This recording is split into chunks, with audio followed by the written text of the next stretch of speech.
plaati siia Safronovi maja külge, et mis näitab, et mis aastal ta on sündinud ja mis aastal suri Ameerikas.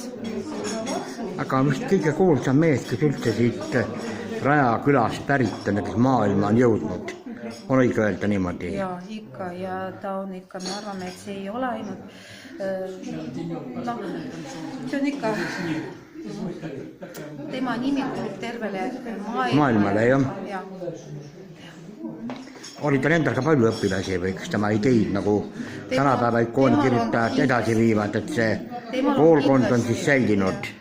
Temal on kindlasti palju õpilasi, et tema avas ikooni maalimise koolid üle maailma Riias, Poolas, Vatikanis, Riimis ja Belgias ja igal pool muidugi on alles jäänud tema õpilased. Jah, ja lausa missiooni tunne, et teie ja Valentina ja siis Fjodor